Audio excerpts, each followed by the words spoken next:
दोस्तों स्टडी 91 के online platform में आप सभी का बहुत बहुत स्वागत है। दोस्तों आज आप सभी के समक्ष केमिस्ट्री यानी रसायन विज्ञान में अपने अगले लेक्चर को लेकर हाजिर हूं। आज हमारा ओवरऑल देखा जाए तो 515 नंबर का लेक्चर है। यदि हम केमिस्ट्री की बात करें दोस्तों तो आज हमारा 10वें नंबर का लेक्चर है, क्योंकि 506 से हम लोगों ने केमिस्ट्री को पढ़ना शुरू किया था। तो आज स्पेशली हमारा केमिस्ट्री का ये 10वां लेक्चर है। जिन लोगों ने शुरू से नहीं क्लास देखा आप जाके देखिए। अब तक मैं आपको 7 विषय पढ़ा चुका हूं। जी हाँ दोस्तों, 7 विषय में एंशिएंट, मिडावल, मॉडर्न तीनों इतिहास का पार्ट खत्म हो गया। पूरा संविधान पढ़ा चुका हूं, विश्व का भूगोल, भारत का भूगोल पढ़ा चुका हूं और साइंस में फिजिक्स की क्लास हमारी खत्म हो गई है। ठीक है, अब दोस्तों हम लोग केमिस्ट्री पढ़ रहे हैं। जैसे ही केमिस्ट्री समाप्त होगा हम लोग बायोलॉजी की शुरुआत करेंगे। इस तरह से साइंस का भी बड़ा पार्ट आपका जो है क्लियर हो जाएगा। देन हम लोग इकोनॉमिक्स की शुरुआत करेंगे। बहुत डिमांड आ रही है कि सर इकोनॉमिक्स के सवाल करा दीजिए। ठीक है, तो उसका भी नंबर आएगा, बट बायोलॉजी के बाद आएगा, अभी समय है उसमें। ठीक है, हम लोग डिस्कस कर रहे थे दोस्तों पीरियोडिक टेबल पर यानी आवर्त सारणी पर, और आज हम लोग अपनी क्लास में आवर्त सारणी के समूह 16, 17 और 18 के तत्वों के बारे में डिस्कशन करने वाले हैं। जी हाँ दोस्तों, 16, 17, 18 समूह के अंतर्गत जितने भी तत्व आते हैं उनसे कौन कौन से सवाल बनते हैं, उन सवालों पर परिचर्चा किया जाएगा। कई सारे सवाल आपको स्क्रीन पर दिख रहे होंगे। इन्हीं सभी सवालों का जवाब आज मैं आपको अपनी क्लास में देने वाला हूं। ये सीरीज बहुत इंपॉर्टेंट है। आप किसी भी सरकारी परीक्षा की तैयारी करो दोस्तों, ये सीरीज आप देखिए, बहुत अच्छी आपकी तैयारी होगी। कहीं भी आपको ऐसा नहीं लगेगा कि आपका नुकसान हो रहा है। ठीक है, और आपको मैं विश्वास दिला दूं, एक बार आप मेरे कहने से मेरा पेड बैच का डेमो देख लो। मैं बैच ज्वाइन करने के लिए नहीं बुला रहा हूं, मैं सिर्फ डेमो देखने के लिए बुला रहा हूं। स्टडी 91 ऑफिशियल हमारा एप्लीकेशन है, उसे आप डाउनलोड कर लीजिए। सारी क्लासेस वहीं चलती हैं, डिस्क्रिप्शन में भी बताया गया है। और आप आइए और ये संपूर्ण इतिहास का बैच जो है दोस्तों, एक बार आप डेमो देखिए, चाहे इतिहास का चाहे हिंदी का। उसके बाद डिसाइड कीजिएगा कि क्लास लेनी है कि नहीं लेनी। बहुत जबरदस्त क्लास है दोस्तों यहाँ पर। चलिए सीधे आते हैं सवालों पर। बहुत ध्यान से सोच समझकर सवालों का उत्तर आप दीजिएगा। मान लीजिए आपसे आपकी परीक्षा में सवाल आ गया कि जल के निर्जर्मीकरण। निर्जर्मीकरण क्या होता है सर? अरे सुनिए, जर माने क्या होता है? कीटाणु। ठीक है, निर्जर्मीकरण माने है ना कीटाणु नाशक। ठीक है, जल के निर्जर्मीकरण के लिए कौन सी गैस प्रयुक्त होती है? ठीक है, कौन सी गैस यूज होती है इस निर्जर्मीकरण के लिए? तो याद रखिएगा, 2 गैसों का यूज किया जाता है। ठीक है, किसका किसका? या तो ओजोन का यूज किया जाता है, या तो ओजोन का यूज किया जाता है, और ओजोन को हम लिखते हैं O3। या तो क्लोरीन का यूज किया जाता है, क्लोरीन। ठीक है, या तो क्लोरीन यानी Cl का यूज किया जाता है, या आप ये दोनों का इस्तेमाल किया जाता है दोस्तों। और इन दोनों से होता क्या दोस्तों? तो याद रखिएगा, सूक्ष्म जीवों को मारने हेतु। ठीक है, सूक्ष्म जीवों को मारने हेतु इन गैसों का यूज किया जाता है। ये आप याद रखेंगे, बहुत बहुत इंपॉर्टेंट सवाल है। पता नहीं एग्जाम में ओजोन दे दे, आप में से ज्यादातर बच्चा क्लोरीन जानता है, लेकिन जो जानते हो अगर वही पढ़ोगे तो एग्जामिनर भी सोच के बैठा कि इस बार ऑप्शन में क्लोरीन नहीं देना है। फिर क्या करोगे? इस बार ऑप्शन में ओजोन मिलेगा, तो आप ओजोन को भी याद रखेंगे। यह भी इंपॉर्टेंट है। जल के निर्जर्मीकरण के लिए दोस्तों यह भी माना जाता है। ठीक है, जिम्मेदार है, मतलब इससे भी दोस्तों निर्जर्मीकरण होता है। ठीक है, कर सल्फर के 2 प्रमुख ऑक्साइड कौन से? ठीक है, ऑक्साइड पूछ रहा है। ठीक है, सल्फर क्यों भी। ठीक है, अच्छा सल्फर की बात आई गई दोस्तों, तो मुझे 2-3 आप पॉइंट बता दीजिए। जैसे सल्फर को हम किससे डिनोट करते हैं दोस्तों? तो सल्फर को हम यस से डिनोट करते हैं, याद रखेंगे। दूसरा सवाल, सल्फर का परमाणु क्रमांक कितना है, यानी पीरियोडिक टेबल में किस नंबर पर आता है? तो सल्फर आता है 16वें नंबर पे। ये 2 पॉइंट आप याद रखेंगे। अब कौन कौन से 2 प्रमुख ऑक्साइड है, क्योंकि सीधा सीधा 2 पूछा है तो आपको दोनों बताना पड़ेगा। जैसे सल्फर डाई ऑक्साइड कौन सा है दोस्तों? एक है सल्फर डाई ऑक्साइड। ठीक है, डाई ऑक्साइड, और इसी तरह से दूसरा लिखेगा सल्फर ट्राई ऑक्साइड। ठीक है, डाई ऑक्साइड में 2 अणु, ट्राई में 3 अणु। ठीक है, और मोनो लिख देता तो 1 अणु हो जाता। ठीक है, तो इस तरह से क्या हो जाएगा? सल्फर डाइऑक्साइड और सल्फर ट्राइऑक्साइड, यानी SO2 डाई में O2 हो जाएगा ऑक्साइड में, और यहां ट्राइऑक्साइड में O3 हो जाएगा। ये आप याद रखेंगे। ऐसे भी दोस्तों पूछ लेता सवाल। मान लीजिए एक तीसरा सवाल आपसे आपकी परीक्षा में पूछ ले कि समूह 16 के किस तत्व का उपयोग रंग, कागज, कपड़े, औषधियों आदि के उद्योगों में किया जाता है। समूह 16 का तत्व बताना है। समूह 16 जितने भी होते हैं दोस्तों, समूह 16 के तत्वों को, समूह 16 में जितने लोग होते हैं इन्हें हम कहते हैं ऑक्सीजन परिवार के तत्व हैं। क्या कहते हैं इन्हें? हम क्या मानते हैं? इन्हें हम मानते हैं कि किस फैमिली के हैं? यह ऑक्सीजन फैमिली के हैं। और आपको बताना है कि इस ऑक्सीजन परिवार में ऐसा कौन है जो रंग, कागज, कपड़ा और औषधि के लिए दोस्तों उपयोग किया जाता है इसका, तो वह सल्फर ही है। कौन है दोस्तों? वो सल्फर ही है, जिसका इस्तेमाल इतने जगहों पे होता है। परमाणु क्रमांक 16 है, ये आप याद रखेंगे। समूह 16 में जो सल्फर है इसका इस्तेमाल औषधि क्षेत्र में भी होता है। ठीक है, सल्फर का इस्तेमाल कपड़े रंगने के लिए, कागज को रंगने वगैरह के लिए भी इसका इस्तेमाल होता है। तो ये आप याद रखेंगे, सल्फर बहुत इंपॉर्टेंट है। सल्फर से जुड़े हुए कुछ अच्छे सवाल मैं आपको बताता हूं, जरा सुनिएगा।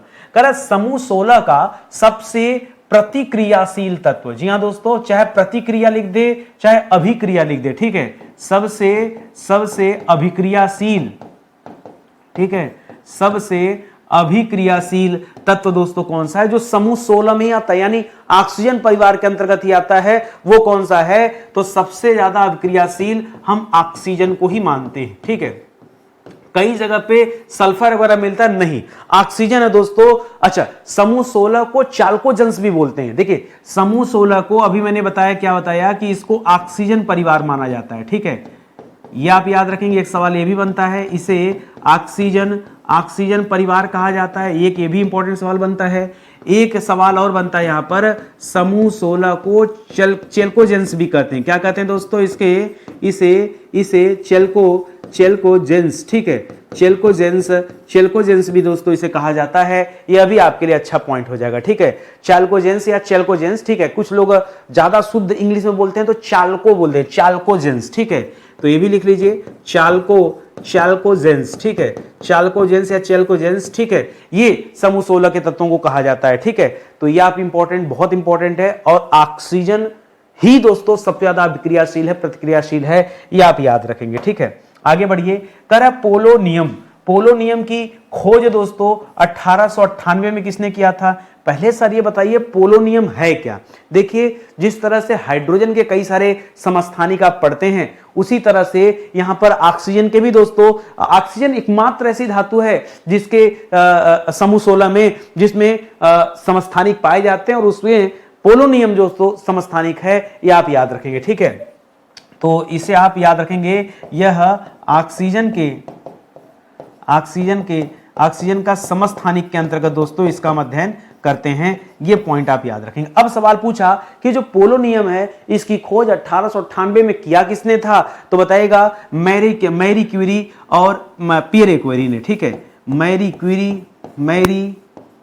क्यूरी एवं पियरे क्यूरी, ठीक है, दंपति थे, मतलब पति पत्नी थे। ठीक है, पियरे क्यूरी ने। अच्छा, ये जो पोलोनियम दोस्तों इसका नाम रखा गया ना, ये पोलैंड के नाम पर रखा गया। पोलैंड ही क्यों? अरे इनका घर था पोलैंड में। ठीक है, तो ये दोनों लोग दोस्तों कहां रहते थे? इनका जो घर था वो दोस्तों पोलैंड था। कहां पे था? इनका घर था पोलैंड। ठीक है, और याद रखेंगे इसी के नाम पर क्या रखा गया? पोलोनियम। क्या रखा गया? पोलोनियम रखा गया। ये तथ्य भी दोस्तों आप याद रखेंगे। ठीक है, तो मैडम क्यूरी, पियरे क्यूरी, ठीक है, इन्होंने इसका खोज किया था, ये आप याद रखेंगे। ठीक है, चलिए आगे बढ़ते हैं। अगला सवाल अगला दे रहा है कि समूह 16 के तत्वों पर हम पिछली क्लास में भी बहुत चर्चा किए थे। बहुत सारे सवाल पिछली क्लास में मैंने पढ़ाए थे, कुछ सवाल बचे थे, इस वजह से आज मुझे समूह 16 पर फिर से डिस्कशन करना पड़ा। वैसे देखा जाए तो आज की क्लास हमारा समूह 17 और समूह 18 से संबंधित है। ठीक है, समूह 17 के तत्वों को क्या कहा जाता है? ठीक है, सवाल ऐसे है कि जिस तरह से हम समूह 16 के तत्व को क्या कहते हैं? या तो हम कहते हैं यह ऑक्सीजन परिवार का है। ठीक है, ऑक्सीजन परिवार का मानते हैं। और दोस्तों इसके अलावा क्या कहते हैं? इसको कहते हैं चेल्कोजेंस। क्या बोलते हैं दोस्तों?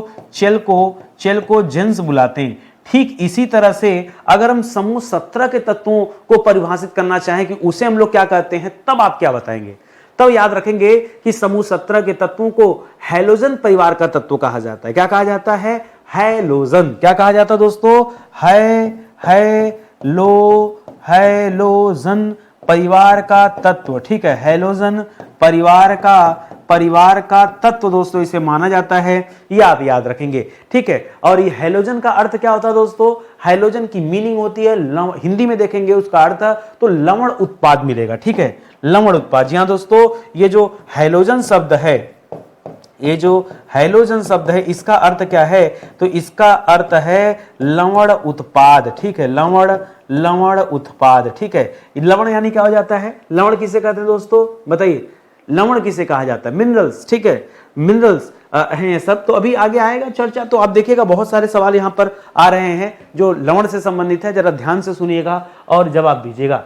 करा हैलोजन परिवार, जहां कहीं भी हैलोजन परिवार लिख लिया तुरंत आपके दिमाग में क्या आना चाहिए, समूह 17 के तत्वों की यहां चर्चा होने चल रही है, तभी तो ये कहा जा रहा है हैलोजन परिवार। इतना बात क्लियर है ना। अब देखिए करा हैलोजन परिवार के तत्वों में कौन कौन से तत्व शामिल हैं। समूह 17 वाले में कौन कौन आता है दोस्तों, बहुत सारे आते हैं, जैसे में याद रखेगा फ्लोरीन आता है, जैसे में याद रखेगा जो अभी हमने जर्मीकरण के बारे में पढ़ा था, जर्मीकरण में मैंने आपको क्लोरीन पढ़ाया था, तो ये फ्लोरीन हो गया, ये क्लोरीन हो गया, इसी तरह से आयोडीन हो गया, एस्टेटाइन हो गया, ठीक है, आयोडीन जिसकी कमी से घेघा नामक रोग हो जाता है, ठीक है, थायराइड ग्लैंड सूज जाती है, ठीक है, और क्या हो गया एस्टेटाइन, ठीक है, एस्टेटाइन, ठीक है।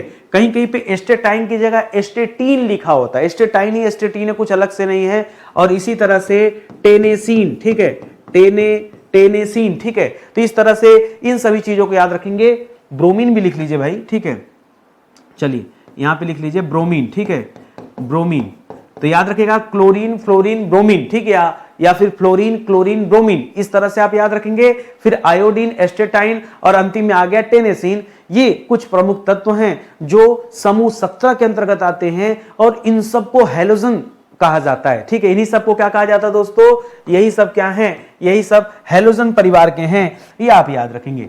कह रहा हैलोजन परिवार का कौन सा तत्व आवर्त सारणी का सबसे अधिक विद्युत ऋणात्मक तत्व, ठीक है, क्या दे दिया दोस्तों। अब देखिए दो चीजें यहां पर बन सकता है भाई, ठीक है, ठीक है। एक तो दे रहा है कि समूह 17 के अंतर्गत हमको ध्यान देकर बताना है, समूह 17 के तत्वों को ही हैलोजन परिवार का तत्व कहा जाता है।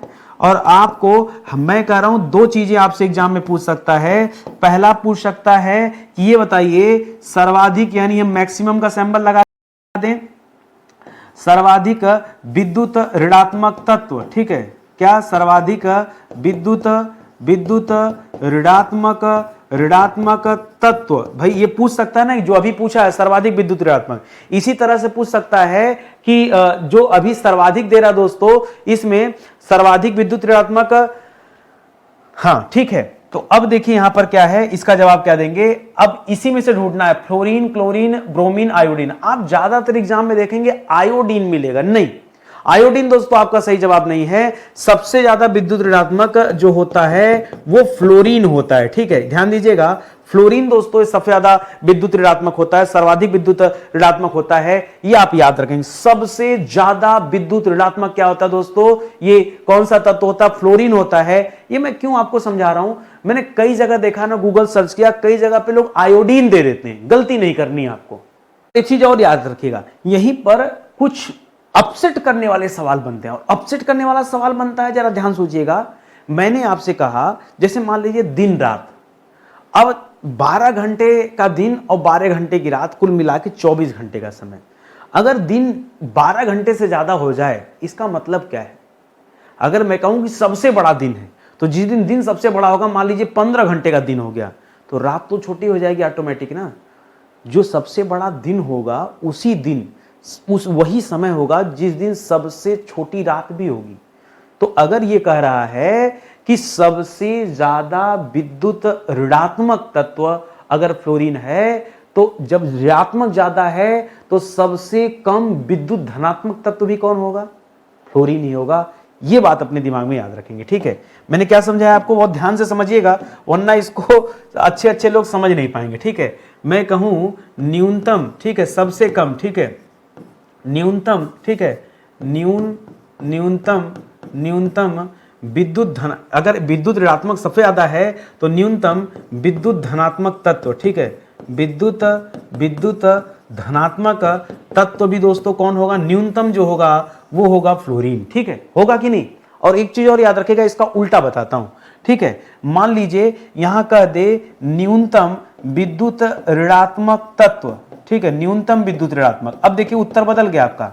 यदि विद्युत ऋणात्मक तत्व न्यूनतम होगा, ठीक है, तो अब उत्तर क्या होगा, अब यहां पे आपका उत्तर निकल कर आएगा, याद रखिएगा यहां उत्तर आएगा आयोडीन। ठीक है, तो जो आयोडीन आप सुनते हैं ना वो यहां पे सुनते हैं आयोडीन। ठीक है, आयोडीन के बारे में एक चीज और याद रखेगा, ये न्यूनतम विद्युत ऋणात्मक है और सर्वाधिक विद्युत धनात्मक है। सर्वाधिक विद्युत धनात्मक तत्व है। ठीक है, मुझे जितना हो पा रहा था मैंने इस चीज को समझा दिया। ठीक है, एकदम दिन रात वाले कॉन्सेप्ट पे सोचिए, तभी आप इस सवाल को समझ पाएंगे, अन्यथा नहीं समझ पाएंगे। ठीक है, दो चीजें आप याद रखेंगे, या तो एक ही को याद रखिए, बाद में इसका उल्टा करके आप दोनों को समझ लीजिएगा। ये 4 सवाल यहां से बनते हैं। अब मैं 4 अलग अलग सवाल आपको बेवकूफ बनाने के लिए नहीं बना सकता, क्योंकि मुझे अपना कोर्स भी कंप्लीट करना है और आपके साथ जो है ऐसे उलझुल की बातें नहीं करनी कि एक ही सवाल को घुमा घुमा के पूछते रहे। ठीक है, अब यहां मैंने एक सवाल में ही 1 2 3 4 उत्तर दे दिया। एग्जाम में आप अलर्ट होकर समझिएगा, और ये आता है परीक्षा में। जब आप केमिस्ट्री पढ़ ही रहे हैं तो क्यों छोड़ना भैया, छोटी छोटी बातों पर क्यों चर्चा ना करना। नहीं चर्चा करेंगे एग्जाम में, यहीं से सवाल बन जाएगा। ठीक है, तो ध्यान से पढ़िएगा। करा किस हैलोजन तत्व की इलेक्ट्रॉन बंधुता सबसे उच्च होती है। ठीक है, किसकी इलेक्ट्रॉन बंधुता सबसे उच्च होती है। मुझे आप एक चीज बताइए, इलेक्ट्रॉन पर चार्ज कौन सा होता है। मुझे केवल आप इतना बताइए कि इलेक्ट्रॉन पर आवेश कौन सा होता है। आवेश यानी चार्ज। ठीक है, आवेश यानी चार्ज। सर इलेक्ट्रॉन तो ऋणावेशित होता है। इलेक्ट्रॉन क्या होता है, इलेक्ट्रॉन ऋणावेशित होता है, मतलब उस पर ऋण चार्ज होता है। और जो नाभिक के अंदर क्या पाया जाता है, प्रोटॉन पाया जाता है, उस पर धनात्मक होता है वो चार्ज, वो पॉजिटिव होता है। ठीक है, इतना तो आप जानते हैं ना। अब अगर इलेक्ट्रॉन की बंधुता सबसे उच्च माना जा रहा है, कहा पूछा जा रहा है, तो ऋणात्मकता भी सबसे हाई पूछा जाएगा ना। इसका मतलब क्या है, उच्च ऋणात्मकता। और अभी मैंने पीछे बताया कि उच्च ऋणात्मकता कहां होती है, फ्लोरीन में, और सबसे कम कहां होती है, आयोडीन में। यही पढ़ा आपने ना। यानी इससे बात तय होता है कि यहां फ्लोरीन की ऋणात्मकता दोस्तों सबसे ज्यादा होती है। ठीक है, तो यहां पर क्या आ जाएगा, फ्लोरीन आ जाएगा। फ्लोरीन में सबसे ज्यादा। फ्लोरीन एग्जाम में ना दिया होगा तो क्लोरीन बताइएगा। फ्लोरीन के बाद जो ऋणात्मकता सबसे ज्यादा पाई जाती है वो क्लोरीन में पाई जाती है। क्लोरीन के बाद ये ब्रोमीन में पाई जाती है। क्लोरीन के बाद यह ब्रोमीन में पाई जाती है। अब ब्रोमीन के बाद तब जाके आयोडीन का नंबर आता है।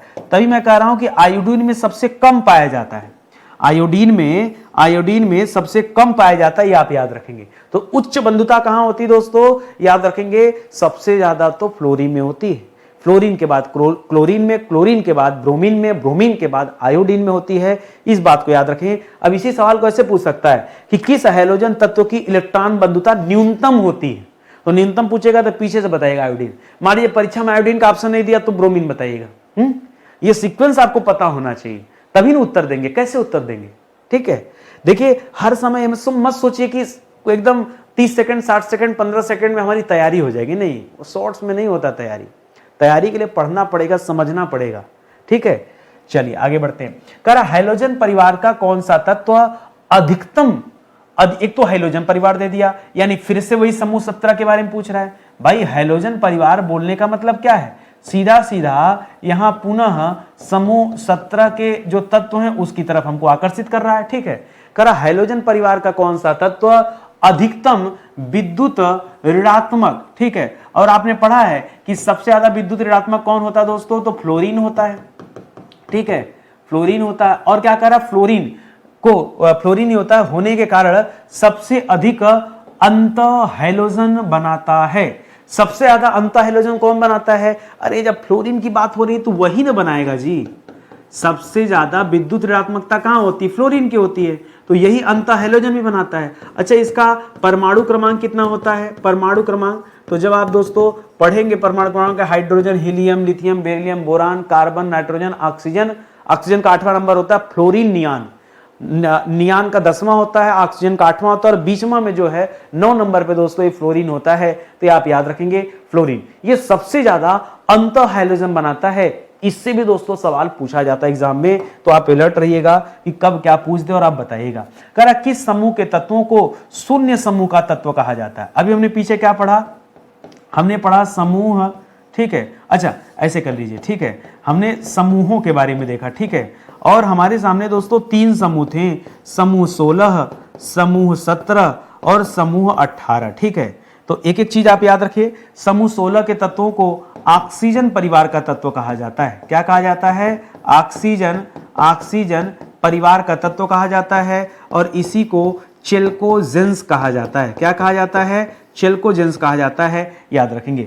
इसी तरह से दूसरा था समूह 17, इसको हैलोजन परिवार का तत्व कहा जाता है। क्या कहा जाता है? हैलोजन परिवार का तत्व दोस्तों कहा जाता है। इसी तरह से ये जो 18वां दे दिया दोस्तों, ये शून्य समूह का तत्व कहलाता है, ठीक है। शून्य समूह का तत्व कहलाता है। ये समूह 18 की बात हो रही। तो आज का उत्तर आपका क्या हो जाएगा? जब यहां शून्य समूह का पूछा है तो क्या बता देंगे दोस्तों? शून्य समूह वाले में समूह 18 के तत्व आते हैं, ये आप याद रखें। किस समूह में? समूह 18 की बात हो रही है यहां पर, ठीक है। तो ये फिर से आप एक बार रिवीजन कर लीजिए ताकि फिर से आपको जो है चीजें ध्यान में आ जाए। कह आदर्श गैसें, अच्छा कहीं आदर्श गैस लिख दे, कहीं नोबेल गैस लिख दे, कहीं उत्कृष्ट गैस लिख दे, समझिएगा, कहीं अक्रिय गैस लिख दे, ठीक है, कहीं अक्रिय गैस लिख दे। इन सभी का एक ही मतलब है। कहीं निष्क्रिय गैस लिख दे, ठीक है, कहीं पर निष्क्रिय गैस लिख दे। ये सब दोस्तों एक ही बात है। आदर्श gas, noble gas, ideal gas, ठीक है, इंग्लिश में लिख दे आइडियल गैस, ठीक है। आदर्श को क्या बोल देते हैं? आइडियल गैस बोल देते हैं, ठीक है। आइडियल गैस, उत्कृष्ट गैस, अक्रिय गैस, निष्क्रिय गैस, शून्य समूह के तत्व, ये सब एक ही है दोस्तों। ये समूह 18 की ही चर्चा हो रही है, ये आप याद रखेंगे, ठीक है। ये हम किस समूह की बात कर रहे हैं? ये समूह 18 के तत्व जितने भी पाए जाते हैं। और किस ब्लॉक में दोस्तों? ये पी ब्लॉक में चर्चा करते हैं, ठीक है। ये समूह 18 किस ब्लॉक में आता है? तो याद रखेंगे यह पी ब्लॉक में आता है। किस ब्लॉक में आता है दोस्तों? P block. अब पी ब्लॉक में नहीं, 13 से लेकर 18 तक सब के सब पी ब्लॉक में आते हैं। केवल यही नहीं आता है, 13 से 18 तक दोस्तों इस पी ब्लॉक में आते हैं। 13 से लेकर 18 तक सभी इस जो है पी ब्लॉक में आते हैं। ये तत्व, ये पॉइंट भी दोस्तों आप याद रखेंगे, ठीक है। चलिए आगे बढ़ते हैं, अगला पॉइंट बढ़ते हैं। अगला सवाल दे रहा है helium, neon, argon, krypton, xenon, radon को सामूहिक रूप से क्या कहा जाता है? अरे इसी को तो नोबेल गैस कहा जाता है। इसी को क्या कहा जाता है? Noble gas. फिर से मैंने कहा, चाहे इसको नोबेल गैस लिख दे, चाहे इसको आदर्श गैस लिख दे, सुनिएगा, चाहे इसे आदर्श गैस लिख दे, चाहे इसे उत्कृष्ट गैस लिख दे, ठीक है, उत्कृष्ट गैस लिख दे, या इसे अक्रिय गैस लिख दे, क्योंकि ये क्रिया नहीं करता इसलिए अक्रिय गैस कहते हैं, या फिर इसे निष्क्रिय गैस लिख दे, ठीक है, निष्क्रिय गैस लिख दे। ये सब जवाब किसका दोस्तों? ये समूह 18 के तत्व के अंतर्गत दोस्तों ये सभी गैसें आती हैं, ये आप याद रखेंगे, ठीक है। आगे देखिए, कह रहा सामान्य परिस्थितियों में कौन से तत्व किसी अन्य तत्व के साथ रासायनिक अभिक्रिया नहीं करते। सामान्य परिस्थिति में कौन से तत्व किसी से रासायनिक अभिक्रिया नहीं करते हैं? जो नोबेल गैसें होती हैं, जो आदर्श गैसें होती हैं, जो अक्रिय गैसें होती हैं, कभी क्रिया नहीं करती। इनका नाम ही अक्रिय है, ठीक है। जो अक्रिय गैसें होती हैं, जो निष्क्रिय गैसें होती हैं, वो कभी भी दोस्तों अभिक्रिया नहीं करती हैं, ये आप याद रखेंगे, ठीक है। चलिए आगे बढ़ते हैं, अगला सवाल कह रहा आदर्श गैसों को किस अन्य नाम से जाना जाता है? अरे भाई एक ही सवाल और कितने बार मैं आपको बता दूं, इसको कितने नामों से जाना जाता है? लिखिए ना, इसको नोबेल कहा जाता है, इसको नोबेल गैस कहा जाता है, इसको उत्कृष्ट गैस कहा जाता है, ठीक है, इसको उत्कृष्ट गैस कहा जाता है, इसको अक्रिय गैस कहा जाता है, ठीक है, इसको निष्क्रिय गैस कहा जाता है, ठीक है। ये सब नाम दोस्तों इसी के हैं, तो आप इसको याद रखेंगे, ये बहुत इंपॉर्टेंट है। समूह 18 में आता है, पी ब्लॉक में आता है, ये सारी बात भी आप याद रखेंगे, ठीक है। क्या क्या याद रखेंगे? एक तो समूह 18 में आता है, समूह 18 को हम शून्य का मानते हैं, क्योंकि अच्छा जब कभी आप इसका इलेक्ट्रॉनिक विन्यास करेंगे ना, तो इसके सभी कक्ष जो होते हैं वो भरे होते हैं, इसीलिए इनको अभिक्रिया करने की आवश्यकता नहीं पड़ती है, ठीक है। अरे जब एक्स्ट्रा कोई होता है तो सोचता है दे दें, कम होता है तो कोई सोचता है ले ले, ये एकदम पूर्ण होते हैं, इसीलिए दोस्तों ये स्टेबल होते हैं हमेशा, ये भी आप याद रखेंगे। प्लस दोस्तों ये याद रखेंगे ब्लॉक इनका दोस्तों पी होता है, ठीक है, ये किस ब्लॉक के हैं तो ये पी ब्लॉक के अंतर्गत आते हैं, यह भी आप याद रखेंगे। मैंने आपसे पहले ही कहा कि अब तक मैं आपको 7 विषय विधिवत पढ़ा चुका हूं, जैसे आज की क्लास आप पढ़ रहे हैं ना, इसी तरह मैंने हर एक सब्जेक्ट में एक एक टॉपिक को कवर किया है, जिसमें प्राचीन भारत का इतिहास, मध्यकालीन भारत का इतिहास और आधुनिक भारत का इतिहास ये डिटेल में पढ़ा के खत्म कर दिया। इसी तरह से पूरे संविधान के सवाल, विश्व के भूगोल का सवाल, भारत का भूगोल का सवाल और भौतिक विज्ञान का सवाल भी आपको पढ़ा दिया। ये पढ़ाने में मुझे लगा 500 से अधिक लेक्चर, ठीक है, 500 लेक्चर में 7 विषय मैंने कवर किया। पूरी निःशुल्क क्लास है, स्टडी 91 हमारे यूट्यूब चैनल है, जिसपे आप ये सारी क्लासेस देख सकते हैं। प्लेलिस्ट बना हुआ है, 15,000 सवाल अब तक हम डिस्कस कर चुके हैं। आज की क्लास में हम तो 15,400 से ऊपर हम चल रहे हैं, ठीक है। आज की क्लास में बात करें तो हम लोग 15,450 सवाल हमारे आज पूरे हो रहे हैं। कितना? 15,450 सवाल, मायने रखता है इतना सवाल, ठीक है। चलिए आगे आते हैं। वायुमंडल में सर्वाधिक मात्रा में पाई जाने वाली अक्रिय गैस कौन सी है? देखिए ध्यान दीजिएगा, एक सवाल यहां और इंपॉर्टेंट है। यदि सर्वाधिक मात्रा में पाई जाने वाली पूछे, ठीक है, सर्वाधिक मात्रा में, तो बच्चा सोचता है कि सबसे ज्यादा तो नाइट्रोजन पाया जाता है। अच्छा, ऑप्शन में दोस्तों नाइट्रोजन दिया भी होता है, क्योंकि नाइट्रोजन जो दोस्तों 71% के आसपास है, तो ये सबसे, लेकिन नाइट्रोजन अक्रिय तो नहीं है ना। हमसे सवाल अक्रिय गैस का पूछा है, तो अक्रिय गैस में आर्गन सबसे ज्यादा, आर्गन जो गैस है ये आर्गन सबसे ज्यादा पाई जाती है, ठीक है। आर्गन गैस दोस्तों सबसे ज्यादा पाई जाती है 0.9%। कितना दोस्तों? सबसे ज्यादा में कितना? 1% भी नहीं है। 0.9 से अगर थोड़ा सा बढ़ गया होता तो 1% हो जाता, 9.3 होता है, ठीक है, 9.3, लेकिन 9 आप याद रखें, 0.9% दोस्तों ये आर्गन पाई जाती है, याद रखेंगे। कई बार कार्बन डाइऑक्साइड लोग कहते हैं कार्बन डाइऑक्साइड अक्रिय गैस है, कार्बन डाइऑक्साइड अक्रिय गैस है, मुझे बताओ, ठीक है। आप यहां समझो, ये हो गया। इसी तरह से ऑक्सीजन पाया जाता है, ऑक्सीजन के बाद कार्बन, और कार्बन तो और कम पाया जाता है, वहां भी 9 है, लेकिन वो 009 है, 0.009, ठीक है। तो आप वहां याद रखेंगे, वो बहुत अलग है। अच्छा, इस वजह से दोस्तों लोग बड़ा कंफ्यूज थे कि आर्गन और कार्बन डाइऑक्साइड में, अरे कार्बन डाइऑक्साइड उतना भी नहीं यार, 0.036 होता है, ठीक है। जो CO2 होता है दोस्तों, लिख लो यहां पर, वहां नहीं लिख सकता, ठीक है, मेरी मजबूरी, ठीक है। 0.036%, ठीक है, 36%, ठीक है, 36, 9 चौक 36, ठीक है, 36% दोस्तों, वो भी शून्य उसके आगे लगा हुआ है, 0.036% दोस्तों ये कार्बन डाइऑक्साइड पाया जाता है, लेकिन ये अक्रिय गैस नहीं, ना तो ऑक्सीजन, ना तो कार्बन, ना तो नाइट्रो, ये सब अक्रिय नहीं है। अभी हमने पीछे पढ़ा कि अक्रिय गैसों में कौन कौन आता है, हमने पढ़ा हीलियम आता है, हीलियम आता है, ठीक है। हीलियम के बाद दोस्तों आप आगे बढ़ेंगे, रेडॉन, क्रिप्टॉन, ये सब आते हैं, ठीक है, आर्गन आते हैं, लेकिन यहां पे आप आर्गन याद रखेंगे, ये वायुमंडल में पाई जाने वाली सबसे अधिक अक्रिय गैस है, और उसका परसेंटेज क्या है यह भी आपको ध्यान रखना पड़ेगा। आगे बढ़िए, कह रहा किन गैसों को मुश्किल से द्रवित किया जा सकता है, यानी उसको द्रवित करने में बड़ी दिक्कत होती है। कह रहा बहुत मुश्किल, ऐसा नहीं कि नहीं किया जा सकता, लिखा मुश्किल से, बहुत मुसीबत से दोस्तों द्रवित किया जाता है, ये अक्रिय गैसों की खासियत होती है, ठीक है, ठीक है। अक्रिय, निष्क्रिय या नोबेल, ठीक है, नोबेल जो आपको कहने में सुटेबल है, ठीक है, इनको दोस्तों द्रवित करने में बड़ी प्रॉब्लम होती है, ये आप याद रखेंगे, ठीक है। अगला सवाल, कह रहा अक्रिय गैसों में सबसे भारी तत्व दोस्तों कौन सा है, बताइए। अक्रिय गैसों में सबसे ज्यादा भारी गैस दोस्तों किसे माना जाता है, तो रेडॉन को माना जाता है, ठीक है। किसे? रेडॉन को Rn से रिप्रेजेंट करते हैं। अच्छा, रेडॉन का परमाणु क्रमांक कितना है, ये बड़ा इंपॉर्टेंट और अच्छा सवाल है। इसका परमाणु क्रमांक है दोस्तों 84, कितना दोस्तों, सॉरी 86, ठीक है, इसका परमाणु क्रमांक है 86, ठीक है, 86, और आप याद रखेंगे सबसे ज्यादा भारी है। एक चीज और याद रखिएगा, कभी भी जब सुनामी आने वाला होता है, या जब बहुत भयंकर तूफान आने वाला होता है, या जब कभी क्या होता है भूकंप वगैरह आने वाला होता है, या जब कभी विनाशकारी ज्वालामुखी फटती है, ठीक है, इन सभी विनाश में वायुमंडल में रेडॉन गैस की मात्रा बढ़ जाती है, ठीक है। वायुमंडल में रेडॉन गैस की मात्रा बढ़ जाती है, इसी से वैज्ञानिकों को पता चलता है कोई भयानक तबाही आने वाला है, क्योंकि वायुमंडल में रेडॉन गैस की मात्रा बढ़ी, मतलब वो खतरा का सूचक है।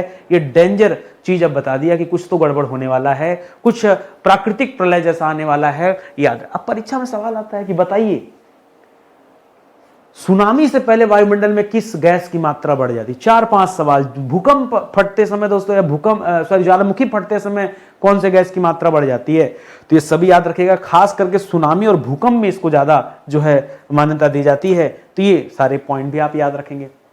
अगला सवाल करा, सभी अक्रिय गैसें किस ताप पर, किस टेम्परेचर पर लकड़ी अथवा नारियल के चारकोल द्वारा अधिशोषित कर ली जाती है? किस, अब वही परम शून्य ताप जो है निम्न ताप पर, ठीक है, जो निम्न ताप है उसी पर दोस्तों, ठीक है, निम्न ताप पर ये जितनी भी अक्रिय गैसें होती हैं, चाहे लकड़ी के द्वारा या नारियल के चारकोल के द्वारा, वो अधिशोषित कर ली जाती हैं। ये आप याद रखेंगे। एक गैस का अधिशोषण नहीं होता है।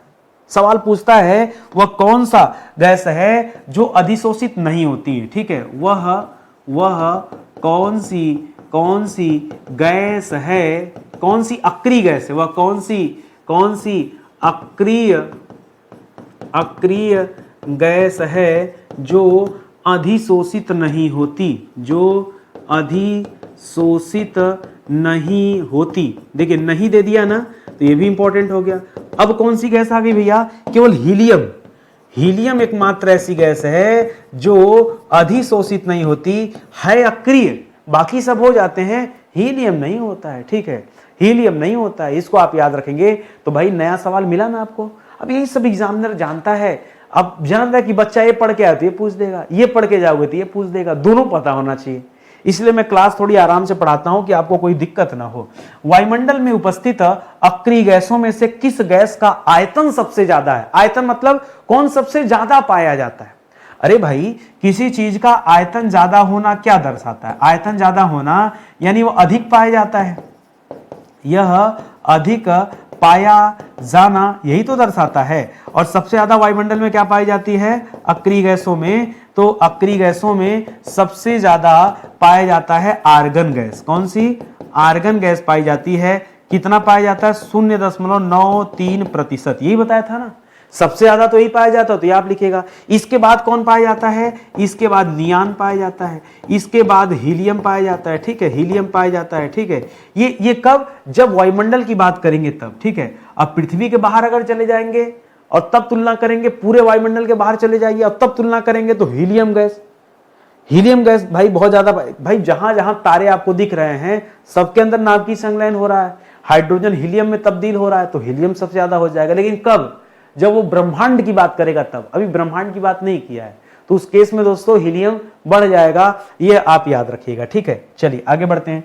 कारण नियान के बाद वायुमंडल में कौन सी अक्रिय गैस सबसे ज्यादा मिलती है? तो मैंने तो आपको सिस्टम दे दिया ना, सबसे ज्यादा आर्गन मिलती है, आर्गन के बाद नियान मिलता है, और नियान के बाद दोस्तों क्या मिलता है? हीलियम मिलता है, ठीक है, हीलियम मिलता है। आपसे भी पूछ सकता था कि नियान से अधिक कौन सा गैस, अक्रिय गैस पाया जाता है, तो क्या बताएंगे? आर्गन। तो अगर ये सिस्टम आपको याद है तो दोस्तों कभी कोई दिक्कत आपको नहीं होने वाला है। ये आप याद, ये सिस्टम आपको पता होना चाहिए कि सबसे ज्यादा और सबसे कम गैसों का सीक्वेंस क्या है। वायुमंडल में कौन सी निष्क्रिय गैस नहीं पाई जाती है? ठीक है, देखिए निष्क्रिय गैस नहीं पाई जाती है, मतलब है तो नोबेल गैस, ठीक है, लेकिन वो पाई नहीं जाती है वायुमंडल में। भाई पाई नहीं जाती तो उसका ज्ञान हमें कैसे हुआ? नहीं, मतलब वो सामान्यतः नहीं पाई जाती है, ठीक है, सामान्यतः नहीं पाई जाती है। अभी थोड़ी देर पहले मैंने आपको बताया था कि वायुमंडल में एक गैस है रेडॉन गैस, ठीक है, रेडॉन गैस, ठीक है, जिसका परमाणु क्रमांक मैंने 86 बताया था, ठीक है, और कहा था कि जब भूकंप आएगा तभी पाया जाएगा, हमेशा नहीं मिलेगा। आप सामान्यतः जाएंगे ढूंढेंगे तो आपको नहीं मिलेगा। क्यों? अरे अब जब भूकंप आएगा, जब सुनामी आएगा, तब ना वायुमंडल में इस गैस की मात्रा बढ़ेगी। तो याद रखिएगा, यह सबसे भारी निष्क्रिय गैस भी है और यह सामान्यतः नहीं पाई जाती है, ठीक है। लिखिएगा सबसे भारी गैस भी दोस्तों, अक्रिय गैसों में सबसे भारी गैस कौन सी है? रेडॉन गैस है। ये हमेशा नहीं पाई जाती, सिर्फ कोई प्राकृतिक दुर्घटना होने वाली होती है तभी दोस्तों इसकी मात्रा जो है वायुमंडल में देखने को मिलती है, ये आप याद रखेंगे। हल्की तथा अज्वलनशील होने के कारण गुब्बारों तथा वायुयान में किस गैस का इस्तेमाल करते हैं, किस अक्रिय गैस का इस्तेमाल करते हैं, तो हीलियम का इस्तेमाल दोस्तों गुब्बारों में भी करते हैं और वायुयान के टायरों को भरने में पहले किया जाता था।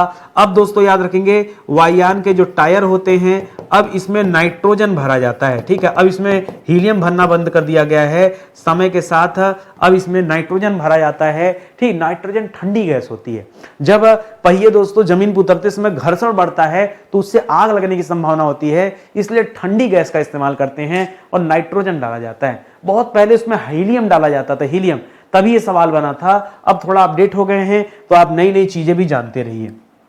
करा धातु कर्म तथा धातु की वेल्डिंग में अक्रिय वातावरण उत्पन्न करने में किस अक्रिय गैस का यूज किया जाता है, तो यहां पर आर्गन और हीलियम का यूज किया जाता है, ठीक है। या तो आर्गन का यूज करते हैं या तो हीलियम का यूज करते हैं, या आप याद रखेंगे। अरे वेल्डिंग करने में भाई, ठीक है, वेल्डिंग करने में, ठीक है। लेकिन बता दूं हीलियम का वेल्डिंग बहुत महंगा पड़ता है भाई, ठीक है, ये बहुत कॉस्टली पड़ता है, इसलिए आर्गन का आर्गन वाला बहुत महंगा पड़ता है, इसलिए दोस्तों इसका इस्तेमाल बहुत कम होता है। आर्गन का भी कम होता है, हीलियम का भी कम होता है। सबसे ज्यादा वेल्डिंग में दोस्तों यूज किया जाता है कार्बन डाइऑक्साइड, सबसे सस्ती गैस होती है। वेल्डिंग में सबसे ज्यादा यूज दोस्तों कार्बन डाइऑक्साइड का किया जाता है, लेकिन मैं यहां नहीं बता सकता क्योंकि यहां धातु वेल्डिंग में अक्रिय गैस के बारे में पूछा है और कार्बन डाइऑक्साइड कोई अक्रिय गैस तो होता नहीं है, लेकिन इस्तेमाल सबसे ज्यादा उसी का होता है, ठीक है, क्योंकि सबसे सस्ता होता है। अगर अक्रिय गैस ना पूछता तो मैं कार्बन डाइऑक्साइड ही आपको उत्तर देता, ये आप याद रखेंगे। करा सिग्नल के लिए टंगस्टन लैंप जो टंगे होते हैं, ठीक है, उसमें कौन सी अक्रिय गैस भरी जाती है। सिग्नल के लिए टंगस्टन लैंप जो लगे होते हैं उसमें कौन सी गैस भरी जाती है, तो इसमें भरी जाती है हीलियम गैस, ठीक है। कौन सी भरी जाती है दोस्तों, इसमें हीलियम या आर्गन, ठीक है। आप आर्गन याद रखिए, देखिए बहुत जगह बहुत जवाब मिलेंगे, बात आता हम सही किसे माने।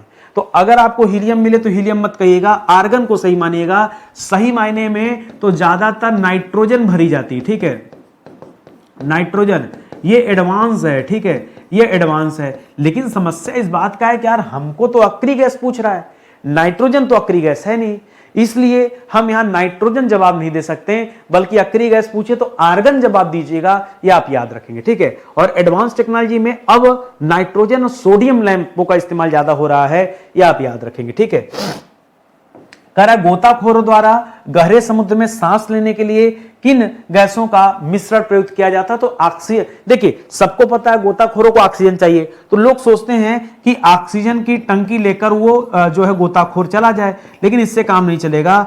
ऑक्सीजन के साथ साथ दोस्तों उसमें हीलियम गैस दोस्तों मिक्स की जाती है, ये आप याद रखेंगे, ठीक है। ऑक्सीजन के साथ साथ हीलियम गैस भी मिक्स की जाती है, ये आप नहीं जानते तो याद रखिएगा। करा किस गैस की तुलना में हीलियम रक्त में बहुत कम घुलती है, किस गैस की तुलना में जो हीलियम है वो ब्लड में बहुत कम घुलती है, तो नाइट्रोजन की तुलना में, ठीक है, नाइट्रोजन की तुलना में, ठीक है, यह बहुत कम घुलती है। ये पॉइंट भी दोस्तों याद रखेंगे, ये अच्छा सवाल है। इसीलिए ऑक्सीजन के साथ हीलियम को मिक्स करके लिया जाता है, क्योंकि लेते समय हीलियम ब्लड में कम घुलेगा, नाइट्रोजन रहेगा तो ज्यादा घुलेगा और वो दिक्कत करेगा, ठीक है। कारण निर्वात ट्यूब या रेडियो ट्यूब में भरने के लिए किस अक्रिय गैस का यूज किया जाता है, बहुत पुराना सवाल दे दिया दोस्तों, बहुत पहले आर्गन भरा जाता था, ठीक है, बहुत पहले आर्गन भरा जाता था। अब ये काम खत्म हो गया, ठीक है। अब दोस्तों टेक्नोलॉजी बदल गई है, अब बदलती हुई टेक्नोलॉजी ने एडवांस चीजें लाई हैं और अब नाइट्रोजन का इस्तेमाल किया जाता है। अब इन सब का इस्तेमाल खत्म हो गया है, लेकिन नाइट्रोजन कोई अक्रिय गैस नहीं है, इसलिए मजबूरन में आप आर्गन ही जवाब देंगे, ये भी आप याद रखेंगे, क्योंकि सवाल यहां अक्रिय गैस का है, इसलिए जवाब दोस्तों आपको यही मानना पड़ेगा, ये आप याद रखेंगे। करा ग्रीन हाउस में पौधों की वृद्धि और क्लोरोफिल निर्माण को बढ़ाने के लिए किस अक्रिय गैस का यूज करते हैं, ठीक है। अब कहीं कहीं पे दोस्तों ग्रीन हाउस एक बना दिया जाता है, ठीक है, टेम्परेरी, और वहां पे दोस्तों एक अलग वायुमंडल बना करके दूसरे मौसम में अलग अलग पौधे पैदा किए जाते हैं, तो वहां पौधों की वृद्धि और क्लोरोफिल के निर्माण के लिए किस गैस का यूज करते हैं, तो याद रखेगा यहां पर हम एक लैंप यूज करते हैं, नियॉन लैंप। क्या यूज करते हैं दोस्तों, एक लैंप यूज करते हैं, नियॉन लैंप। इस नियॉन लैंप से जो प्रकाश निकलती है ना, ठीक है, इससे जो प्रकाश पैदा होता है वो प्रकाश जो है लाल नारंगी प्रकाश होता है। क्या होता है? लाल नारंगी प्रकाश होता है, जो क्या करता है, क्लोरोफिल के निर्माण को बढ़ा देता है। ठीक है, क्लोरोफिल का निर्माण दोस्तों बढ़ा देता है और पौधे की जो है वृद्धि भी तेजी से होने लगती है, उसका विकास भी तेजी से होने लगता है।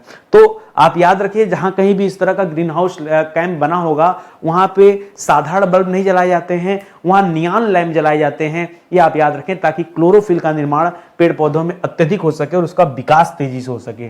करा धुंध तथा कोहरे में किस लैंप की रोशनी दिखाई देती है? कहीं धुंध हो, कहीं कोहरा हो, तो वहां किसकी जो है रोशनी दिखाई देती है? तो वहां पर भी इसी नियॉन लैंप का यूज करते हैं। ठीक है, नियॉन लैंप दोस्तों ये धुंध को वगैरह को काट देता है। यहां तक कि हवाई जहाज वगैरह में दोस्तों, हवाई जहाज में जो लाइटें लगी होती हैं, ठीक है, वो नियॉन लैंप वाली लाइटें होती है कि कोहरे वगैरह में भी दिखाई दे। ठीक है, सड़कों पर सोडियम लैंप लगे होते हैं दोस्तों, सोडियम लैंप। ठीक है, सोडियम लैंप ये भी धुंध को काटते हैं, लेकिन ये सस्ते होते हैं। तो सड़कों वगैरह पर दोस्तों जो लाइटें लगी होती हैं, ठीक है, रोड लाइट, ठीक है, सड़कों पर जो रोड लाइट लगी होती है दोस्तों, ठीक है, रोड लाइट जो लगी होती उसमें ये सोडियम लैंप का यूज करते हैं, लेकिन जहाज वगैरह में नियॉन लैंप का यूज किया जाता है। ये दोनों लैंप की खासियत होती है धुंध या कोहरे को काटना। ठीक है, तो ये आप याद रखेंगे, वहां से पीली लाइट, यहां से तेज लाइट निकलती है और ये बड़े फायदेमंद होते हैं। ठीक है, तो आज की क्लास यहीं समाप्त होती है। मैं आपको बता दूं दोस्तों, स्टडी 91 ऑफिशियल एक फोटो लगा होगा, प्ले स्टोर पे एप्लीकेशन है, इसे डाउनलोड कर लीजिए। क्लास परचेज कीजिए या मत परचेज कीजिए, लेकिन जितनी फ्री क्लासेस दी गई हैं, जो डेमो क्लास दिया गया, एक बार आप मौका दीजिए, उस डेमो क्लास को जरूर देखिए। आज की क्लास देख करके भले ही आपको लगे कि सर बहुत अच्छी क्लास है, यूट्यूब पर तो बहुत अच्छी क्लास आप पढ़ा रहे हैं, दोस्तों आप कल्पना करो, जो इंसान फ्री में इतना पढ़ा सकता है, एक एक सब्जेक्ट को लेकर के फ्री में इतना अच्छा क्लास दे सकता है, वो इंसान पेड क्लास के लिए कितनी मेहनत करता होगा, ये आप सोच के देखो। और न सोच पाओ तो मैं कह रहा हूं आप आओ पढ़ के देखो। जो फ्री लेक्चर दिया गया है कम से कम उससे तो पढ़ो। हम कह रहे हैं 10 लेक्चर फ्री दिया गया तो 10 टॉपिक तो आपके तैयार होंगे मुफ्त में। तो यार जहां से जो मिलता है उसे लीजिए एक बार, ठीक है, और मौका दीजिए हमें। कुछ और जानकारी चाहिए, कुछ भी पूछना समझना है, ये हमारा हेल्पलाइन नंबर है, या तो कॉल कर लीजिए। कॉल किसी वजह से नहीं लग रही है, पिक नहीं हो पा रहा है, तो आप मैसेज दे दीजिए। मैसेज देने से क्या होगा, हमारी टीम जब भी बैठेगी तो आपको रिवर्ट देगी कि हाँ भाई क्या दिक्कत है, क्यों है, कैसे है, आपकी प्रॉब्लम का सोल्यूशन होगा ही होगा, या आप मान के चलिए। ठीक है, तो ये हमारा हेल्पलाइन नंबर है, कुछ डाउट है तो आप ये भी करके देख सकते हैं। ठीक है, मिलते हैं दोस्तों अगले लेक्चर में, तब तक के लिए बहुत बहुत धन्यवाद आप सभी का। जय हिंद, जय Bharat, thank you so much. एक चीज और याद आ गया, बहुत सारे बच्चे नोट्स के लिए करते हैं, सर नोट्स कहां से मिलेगा, तो नोट्स के लिए दोस्तों एक और एप्लीकेशन है वैदिकी। ठीक है, वैदिकी ऐप, आप यहां चले जाओ, ठीक है, वैदिकी ऐप पे, और यहां पर दोस्तों आपको नोट्स सारे मिल जाएंगे। जितने भी नोट्स आपको देख रहे हैं ना, जो मैं क्लास पढ़ा रहा हूं, इन सभी का नोट्स यहां पर है। और यहां के लिए अगर आपको कॉल करना है तो आप इन नंबरों पे संपर्क करिए। ठीक है, इन नंबर पे संपर्क करिए तो आपको नोट्स के बारे में पूरी जानकारी मिल जाएगी। यहां पे आपको केवल पेड कोर्स के बारे में जानकारी मिलेगी और यहां से आपको नोट्स के बारे में जानकारी मिलेगी। ठीक है, तो ये भी आप करके देख सकते हैं। ठीक है, चलिए सेशन आज का समाप्त होता है, बहुत बहुत धन्यवाद आपका।